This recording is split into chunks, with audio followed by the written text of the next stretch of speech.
서울보증공사, SGI 서울보증 등 3대 보증기관이 전세대출 보증 비율을 현행 90%에서 100%에서 80% 이하로 낮추기로 결정했습니다.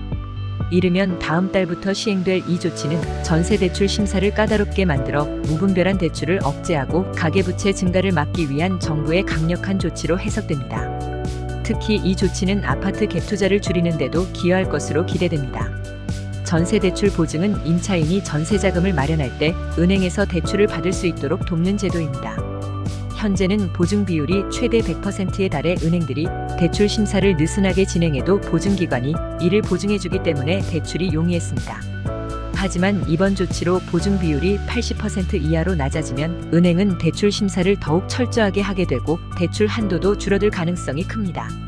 이는 결국 전세대출을 받으려는 임차인들에게 부담이 될 수 있습니다. 또한 전세대출 보증 비율 축소는 아파트 갭투자를 줄이는 데도 영향을 미칠 것입니다. 갭투자는 임차인이 전세자금을 대출받아 주택을 매입하는 방식으로 보증 비율이 높을 때는 임차인이 쉽게 자금을 확보할 수 있어 갭투자가 성행했습니다. 하지만 보증 비율이 낮아지면 임차인의 자금 확보가 어려워지고 이는 곧 갭투자자의 부담으로 이어질 수 있습니다.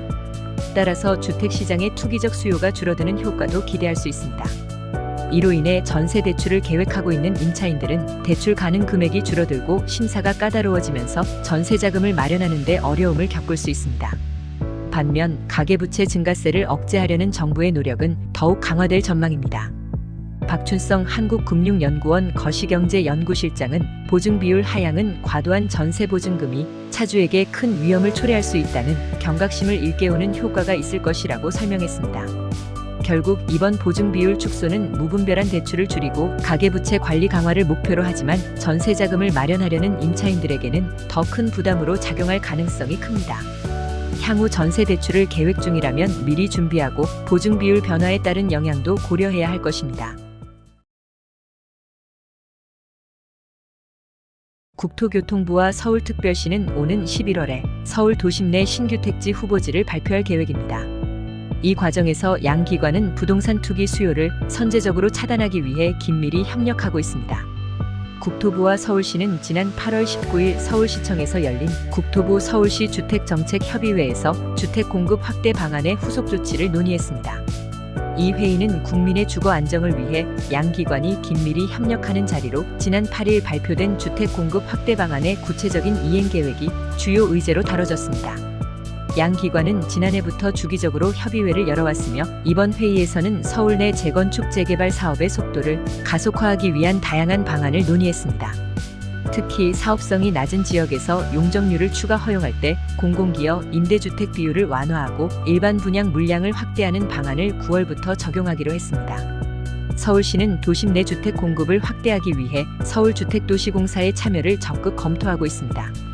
신혼부부와 청년층 등 실수요자들이 선호하는 도심 내 주택 공급을 위해 신축 매입 임대주택과 장기 전세주택을 연계하는 방안도 검토 중입니다. 이와 함께 노후된 청사를 활용한 복합개발 사업을 통해 추가 주택 공급을 추진할 계획입니다. 국토부와 서울시는 그린벨트를 활용한 신규 택지 후보지 선정을 위해 사전 협의 단계부터 협력하고 있습니다. 11월 후보지 발표 이후에는 지구 지정, 지구계획 승인 등 후속 절차를 신속하게 진행해 주택 공급을 촉진할 예정입니다. 또한 부동산 투기를 방지하기 위해 토지거래 허가구역 지정 과정에서 협력을 강화하고 금융위원회 및 국세청과 함께 신규 택지 후보지에 대한 토지 이상 거래를 정밀 조사할 계획입니다. 국토교통부 진현한 제1차관은 국토부와 서울시는 국민주거 안정이라는 목표를 공유하며 재건축 속도 제고, 공공주택 신축 매입, 그린벨트 활용 등 주택 공급을 확대할 수 있는 다양한 대책을 마련해왔다고 밝혔습니다. 그는 또한 서울 도심 내 양질의 주택을 충분히 공급하기 위해 서울시와 지속적으로 협력해 나갈 것이며 서울시의 저출생 대책 중 하나인 장기 전세주택 공급도 원활히 추진될 수 있도록 노력하겠다고 덧붙였습니다. 서울특별시 유창수 행정2부 시장은 서울시는 주택 공급 대책이 실제 효과를 낼 수 있도록 빠르게 후속 조치를 진행하고 있다며 앞으로도 국토부와 함께 지속적으로 주택 공급을 확대해 부동산 시장이 안정화될 수 있도록 최선을 다하겠다고 말했습니다. 한국은행 금융통화위원회는 2024년 8월 22일 회의에서 기준금리를 현행 3.5%로 유지하기로 결정했습니다.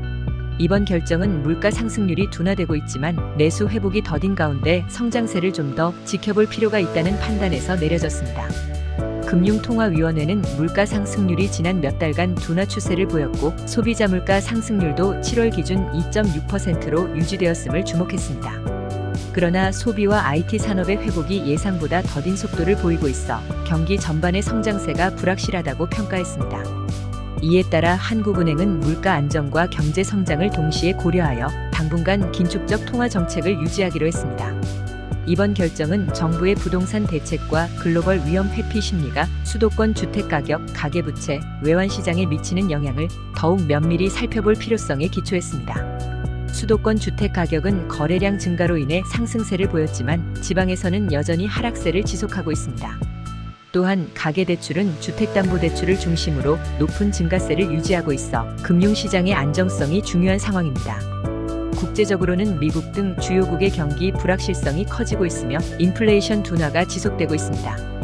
국제금융시장은 미국 경기 둔화 우려와 엔캐리 자금 청산 등의 영향으로 변동성이 커졌지만 최근 들어 다시 안정세를 찾고 있습니다.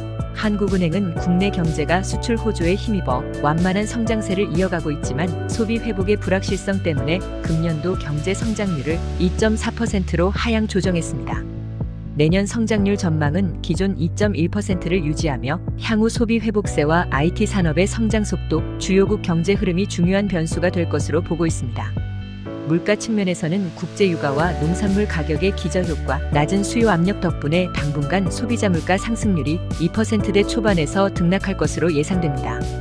올해 연간 소비자 물가 상승률은 2.5%로 내년에는 2.1%로 전망됩니다. 근원물가 상승률도 2.2% 수준을 유지할 것으로 예상됩니다.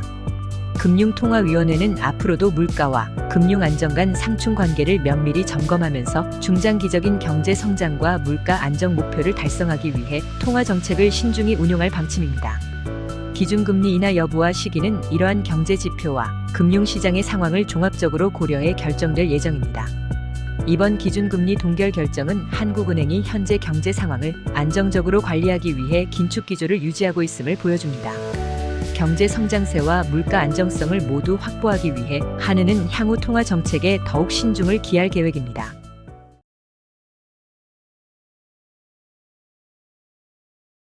부산광역시는 2024년 8월 19일 부산광역시 정비사업주택 등 건축물을 분양받을 권리의 산정기준일을 행정예고했습니다.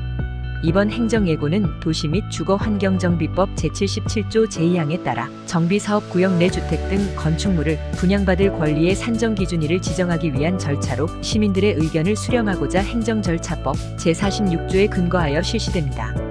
이번에 예고된 권리 산정기준일은 크게 두 가지로 나뉩니다. 첫째, 사전타당성 검토구역입니다. 사전타당성 검토구역은 정비구역으로 지정되기 전 해당 구역의 정비구역 지정 요건을 판단하기 위해 구군에서 부산광역시에 사전타당성 검토를 요청한 지역을 의미합니다. 이 구역에서 주택 등 건축물을 분양받을 권리의 산정기준일은 구군이 부산광역시에 사전타당성 검토를 최초로 신청한 날로 지정됩니다. 다만 이 기준일은 심의 결과가 원안 의결 또는 조건부 의결로 결정된 경우에만 적용됩니다. 사전타당성 검토구역에 대해 산정기준일을 지정하는 이유는 무분별한 토지 분할, 단독 또는 다가구 주택의 다세대 주택 전환, 공동주택 건축 등의 투기적 행위를 방지하고 지역 주민의 피해를 최소화하며 정비사업을 원활하게 추진하기 위함입니다. 둘째, 정비계획 위반 요청구역입니다. 정비계획 위반 요청구역은 구군에서 정비계획을 수립하고 이를 부산광역시에 위반 요청한 구역을 의미합니다. 이는 정비사업 추진의 구체적 단계로 정비구역 지정 여부가 결정되는 중요한 절차입니다. 이 구역에서 주택 등 건축물을 분양받을 권리의 산정기준일은 구군이 정비계획 위반 여부를 결정하여 부산광역시에 통보한 날로 지정됩니다. 이 기준일 역시 위반하기로 결정된 경우에만 해당됩니다. 이 기준일을 설정하는 이유는 정비구역 내에서 투기적인 건축 활동을 억제하고 정비사업을 효율적으로 추진하기 위함입니다. 부산광역시는 이번 행정예고를 통해 정비사업 추진 시 기준일을 명확히 함으로써 투기 방지와 주민 보호를 도모하고자 합니다. 이에 따라 관련 구역에서 무분별한 개발 행위를 억제하고 정비사업의 공정성과 투명성을 높이는 것을 목표로 하고 있습니다. 이번 행정 예고에 대한 시민들의 의견은 2024년 9월 27일까지 제출할 수 있으며 의견은 우편 또는 이메일로 접수 가능합니다.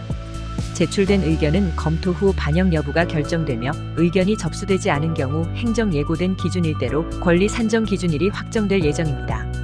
시민들은 부산광역시 홈페이지와 정비사업통합 홈페이지를 통해 이번 행정 예고의 자세한 내용을 확인할 수 있으며 기타 궁금한 사항은 부산광역시 도시정비과에 문의할 수 있습니다.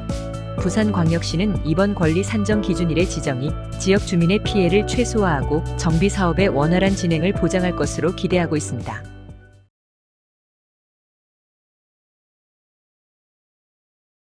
2023년 6월부터 2024년 6월까지 전국적으로 개업공인중개사 신규 등록이 크게 감소하고 폐업 신고는 일부 지역에서 증가하는 등 부동산 시장의 불황이 공인중개사 업계에 심각한 영향을 미치고 있습니다.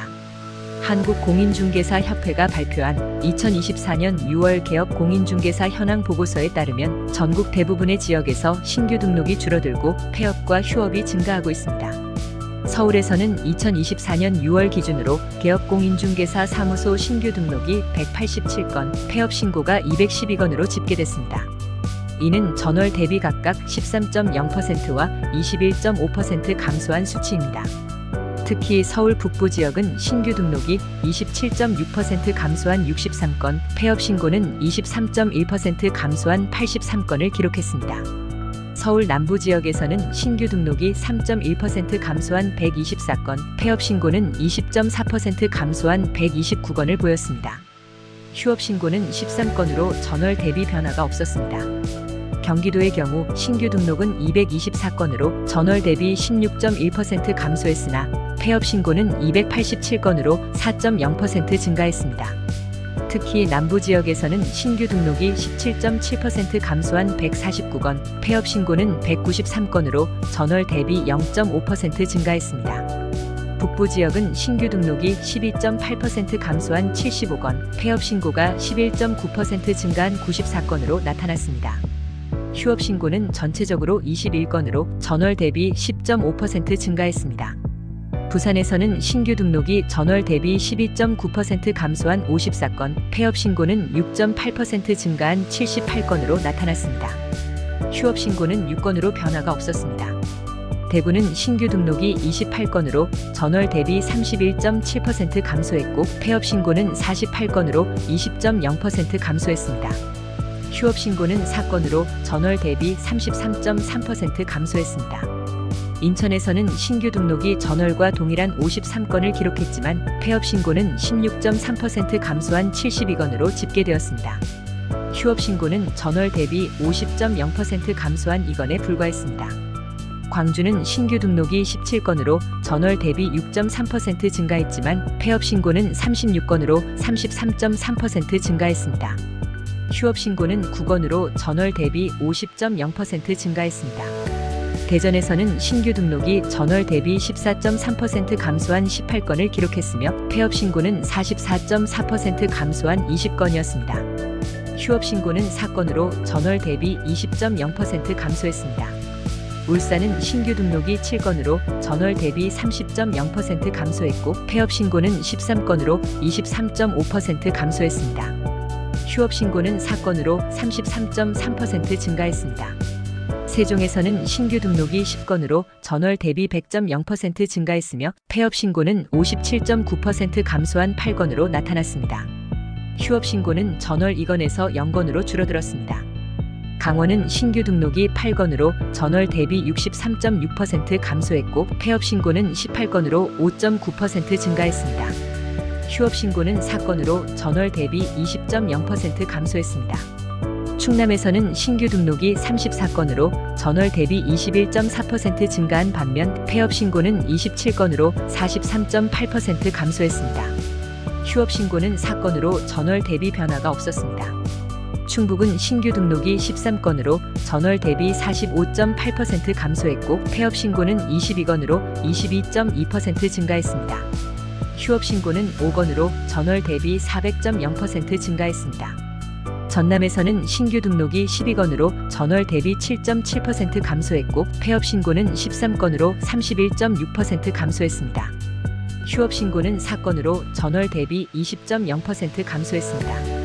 전북에서는 신규 등록이 14건으로 전월 대비 33.3% 감소했고 폐업 신고는 16건으로 14.3% 증가했습니다. 휴업 신고는 3건으로 전월 대비 40.0% 감소했습니다. 경남에서는 신규 등록이 전월과 동일한 28건을 기록했고 폐업 신고는 17.0% 감소한 44건으로 집계되었습니다. 휴업 신고는 10건으로 전월 대비 변화가 없었습니다. 경북에서는 신규 등록이 16건으로 전월 대비 46.7% 감소했으며 폐업 신고는 31건으로 8.8% 감소했습니다. 휴업 신고는 5건으로 16.7% 감소했습니다. 제주에서는 신규 등록이 9건으로 전월 대비 18.2% 감소했고 폐업 신고는 전월과 동일한 14건을 기록했습니다. 휴업 신고는 5건으로 전월 대비 25.0% 증가했습니다. 이 보고서는 전국 대부분의 지역에서 공인중개사 신규 등록이 감소하고 폐업 신고가 일부 지역에서 증가하고 있음을 보여줍니다. 이는 부동산 시장의 불황과 거래 감소가 공인중개사 업계에 미치는 영향을 여실히 반영하고 있습니다.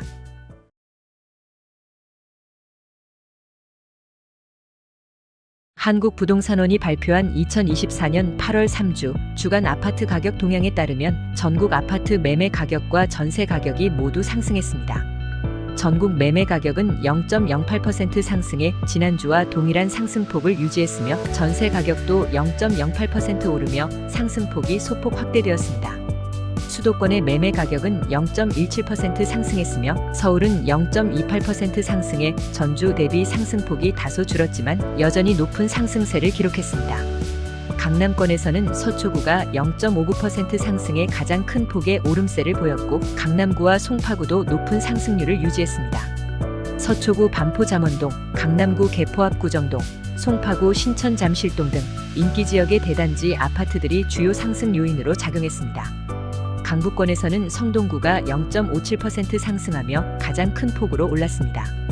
금호행당동 역세권 단지의 매매 가격이 상승했고 마포구와 용산구도 각각 아현염리동 신축단지와 한강로 이촌동 단지를 중심으로 상승세를 이어갔습니다. 반면 지방의 매매 가격은 마이너스 0.01%로 하락폭이 줄었으나 여전히 하락세를 보였습니다. 대구는 마이너스 0.10% 하락하며 가장 큰 폭의 하락을 기록했습니다. 남구와 달서구에서 중소형 구축 단지의 하락세가 지속됐습니다. 제주도는 마이너스 0.05% 하락해 전주 대비 하락폭이 축소되었습니다. 5대 광역시 중에서는 부산이 마이너스 0.03%로 하락세를 유지했으나 하락폭은 변화가 없었습니다. 전국 아파트 전세 가격은 0.08% 상승해 전주 대비 상승폭이 확대되었습니다. 수도권 전세 가격은 0.16% 상승했으며 서울은 0.20% 상승했습니다. 서울에서는 매물 부족 현상이 지속되며 인기 지역인 강남구와 서초구에서 중소형 단지를 중심으로 전세 가격이 크게 올랐습니다. 강북권에서는 성동구가 옥수동과 성수동이가 선호 단지 위주로 전세 가격 상승을 주도했습니다. 경기 지역에서는 과천시, 성남 분당구, 하남시 등이 재건축 기대감과 교통 여건 개선 등으로 전세 가격이 상승했습니다. 인천은 0.23% 상승하며 전주와 같은 상승폭을 유지했으며 서구와 부평구에서 신도시와 정주 여건이 좋은 단지들이 전세 가격 상승을 견인했습니다. 지방에서는 전세 가격이 마이너스 0.01%로 하락 전환되었습니다. 대구와 제주는 전세 가격 하락폭이 확대되었고 세종시는 마이너스 0.12%로 전주보다 더 큰 폭으로 하락했습니다. 반면 충남은 보령시와 천안시 서북구를 중심으로 상승 전환되었습니다. 이번 주간 아파트 가격 동향은 수도권의 강세가 지속되는 가운데 지방의 하락세가 이어지고 있는 상황을 반영하고 있습니다. 매매와 전세 가격 모두 상승세를 기록한 가운데 특히 수도권 지역에서의 상승폭이 두드러졌습니다. 앞으로도 수도권의 주택 수요와 매물 부족 현상이 가격 상승을 지속적으로 견인할 가능성이 큽니다.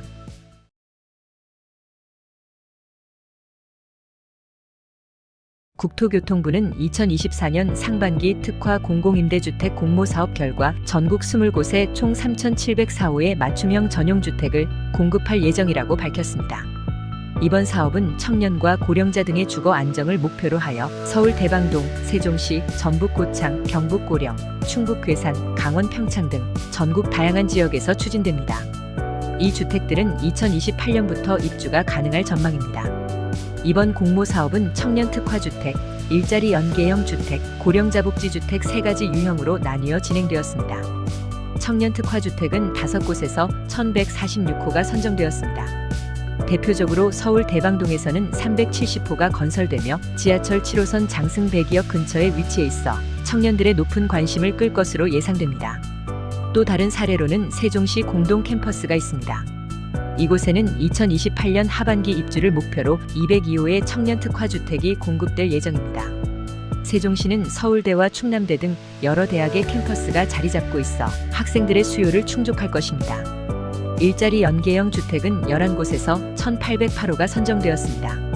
주로 청년 창업가, 중소기업 근로자들을 대상으로 하는 이 주택들은 근로자들에게 주거 안정과 직주 근접의 편의를 제공하기 위해 설계되었습니다. 예를 들어 전북 고창의 일자리 연계형 주택은 고수면 봉살리에 위치한 신활역 산업단지 근로자들의 주거 안정을 위해 제안되었습니다. 이곳은 고창군 청과도 가까워 생활 편의성이 높습니다. 고령자복지주택은 4곳에서 750호가 선정되었으며 고령자들의 복지와 주거 안정을 동시에 도모합니다. 충북 괴산에서는 고령화 지수가 전국 평균의 2배가 넘는 37.1로 고령자들의 정주 여건 개선이 시급한 상황입니다. 이에 따라 200호의 고령자복지주택이 건설될 예정이며 2029년 하반기 입주를 목표로 하고 있습니다. 국토교통부는 이 같은 특화 임대주택을 통해 청년, 근로자, 고령자 등 특정 수요자들의 주거 문제를 해결하고 지역 맞춤형 주거 환경을 조성하는 데 힘쓸 계획입니다. 또한 공공주택특별법 시행규칙 개정을 통해 중소기업 기숙사로도 활용할 수 있도록 유연한 입주자 선정 기준을 마련할 방침입니다. 이번에 선정된 지역들의 주택 건설 사업 계획 승인이 차질 없이 진행될 수 있도록 국토교통부는 적극적으로 지원할 예정이며 2024년 하반기에는 신설될 예정인 지역 재안형 유형에 대한 공모 사업도 진행하여 더 많은 지자체가 참여할 수 있도록 할 계획입니다. 지금까지 하우스존 부동산 신문이었습니다. 지속적으로 부동산 뉴스와 매물을 동시에 받아보시려면 구독과 좋아요 부탁드립니다. 감사합니다.